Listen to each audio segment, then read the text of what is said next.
ಮತ್ತು ಹಿಂದೆ ನಾವು ಈ ಧರ್ಮಕ್ಕೆ ಕೈ ಹಚ್ಚಿ ಅಧಿಕಾರ ಕಳ್ಕೊಂಡಿವಿ ಅಂತೇಳಿ ಡಿ ಕೆ ಶಿವಕುಮಾರ್ ಅವರು ಸಾರ್ವಜನಿಕವಾಗಿ ಹೇಳಿದ್ದಾರೆ. ನಿಮಗೆ ಯಾಕೆ ಇಷ್ಟ ಹಠ ಅಂತ, ಮುಖ್ಯಮಂತ್ರಿಗಳೇ ನಿಮಗೆ ಯಾಕೆ ಇಷ್ಟ ಹಠ? ಯಾಕೆ ಇದನ್ನ ಜನರಲ್ಲಿ ಗೊಂದಲ ಉಂಟು ಮಾಡ್ತಾ ಇದ್ದೀರಿ? ದಯವಿಟ್ಟು ನಾಳೆಯಿಂದ ಪ್ರಾರಂಭವಾಗುವಂತ ಆರ್ಥಿಕ ಸಾಮಾಜಿಕ ಸಮೀಕ್ಷೆ ಹೆಸರಿನಲ್ಲಿ ನಡೀತಕ್ಕಂಥ ಜಾತಿ ಗಂತಿಯನ್ನ ದಯವಿಟ್ಟು ತಡೆ ಹಿಡಿಬೇಕು. ಎಲ್ಲಿವರೆಗೂ ಕೇಂದ್ರ ಸರ್ಕಾರ ಜಾತಿ ಗಂತಿಯನ್ನ ಮಾಡ್ತದ ಅದು ನಿಮ್ಗೆ ತೃಪ್ತಿ ಇರಲಿಲ್ಲ ಅಂದ್ರೆ ಜನರನ್ನ ಸಜ್ಜುಗೊಳಿಸ್ರಿ.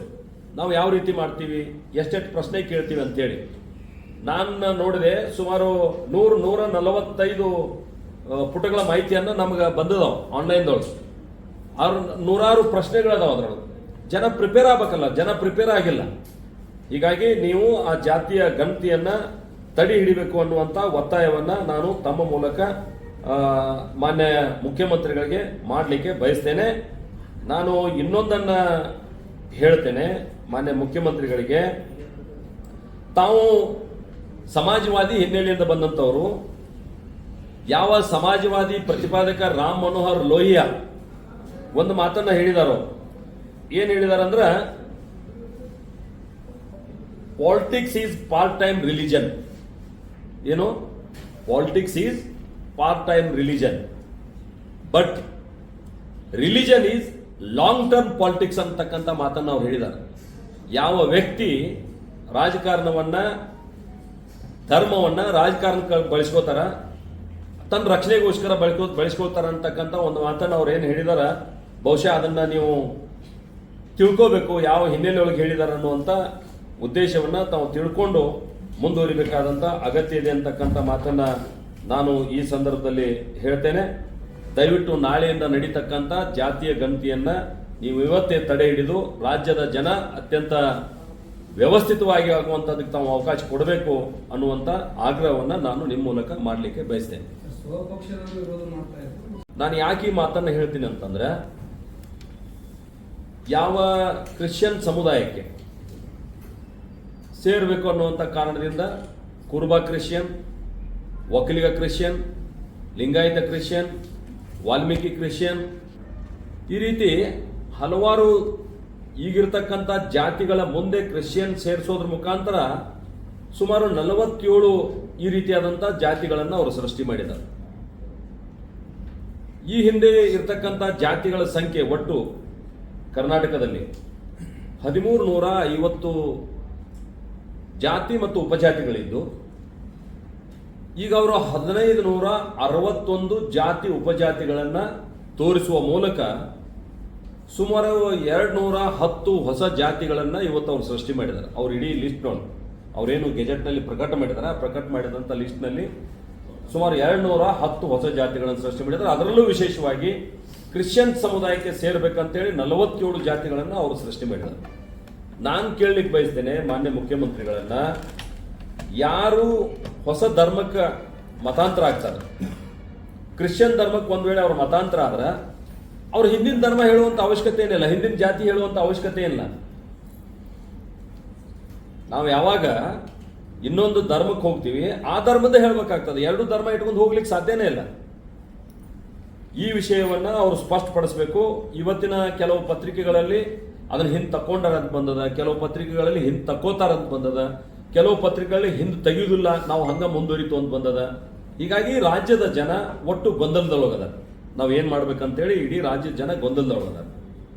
ನನಗನ್ನಿಸ್ತದ ಮುಖ್ಯಮಂತ್ರಿ ಸಿದ್ದರಾಮಯ್ಯನವರ ಕುರ್ಚಿ ಅಳಗಾಡ್ತಾ ಇದೆ. ಆ ಕುರ್ಚಿ ಅಳಗಾಡಬಾರದು ಅಂತಂದ್ರ ಈ ರೀತಿ ಈ ಗಿಮಿಕ್ಗಳನ್ನು ಮಾಡೋದ್ರ ಮುಖಾಂತರ ಹೊಸ ಸಾಮಾಜಿಕ ಆರ್ಥಿಕ ಸಮೀಕ್ಷೆ ಹೆಸರಿನಲ್ಲಿ ಜಾತಿಯ ಸಮೀಕ್ಷೆಯನ್ನು ಏನ್ ಮಾಡ್ಲಿಕ್ಕೆ ಹೊಂಟಿದಾರ, ಈ ಗದ್ದಲದೊಳಗೆ ಜನ ಚರ್ಚೆಗೆ ಬೀಳ್ಬೇಕು. ಅವ್ರ ಕುರ್ಚಿ ಸಮೀಪ ಯಾರು ಬರಬಾರ್ದು. ಅಥವಾ ಬೆಂಗಳೂರು ಇವತ್ತು ಕೆಟ್ಟ ಕೆರೆ ಹಿಡಿದು ಹೋಗ್ಯದ, ರಸ್ತೆಗಳೆಲ್ಲ ಕೆಟ್ಟು ಹೋಗಿದಾವ. ಈ ಕಡೆ ನಮ್ಮ ಉತ್ತರ ಕರ್ನಾಟಕ ಇರ್ಬೋದು, ಅನೇಕ ಭಾಗಗಳಲ್ಲಿ ಪ್ರವಾಹದಿಂದಾಗಿ ಅತಿವೃಷ್ಟಿಯಿಂದಾಗಿ ಜನ ಬಹಳ ದೊಡ್ಡ ಪ್ರಮಾಣದಲ್ಲಿ ಬೆಳೆಯನ್ನ ಕಳ್ಕೊಂಡು ರೈತರು ಹಾನಿಗೀಡಾಗಿದ್ದಾರೆ. ಜನ ಜಾನುವಾರುಗಳ ಸಾವಿಗೀಡಾಗಿದ್ದಾರೆ, ಮನೆಗಳನ್ನು ಕಳ್ಕೊಂಡಿದ್ದಾರೆ. ಅವ್ರಿಗೆ ಪರಿಹಾರ ಕೊಡಕ್ ಆಗ್ತಾ ಇಲ್ಲ.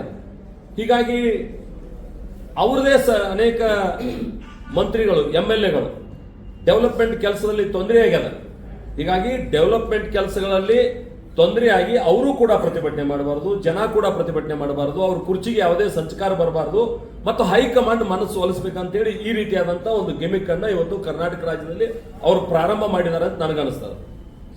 ನಾನು ತಮ್ಮ ಗಮನಕ್ಕೆ ತರಲಿಕ್ಕೆ ಬಯಸ್ತೇನೆ, ಕೇಂದ್ರ ಸರ್ಕಾರ ಜಾತಿಯ ಜನಗಣತಿಯನ್ನ ಮಾಡ್ತೀವಿ ಅಂತ ಅತ್ಯಂತ ಸ್ಪಷ್ಟವಾಗಿ ಹೇಳಿದ್ದಾರೆ ಮತ್ತು ಅದು ಅವ್ರ ಹಕ್ಕು ಕೂಡ.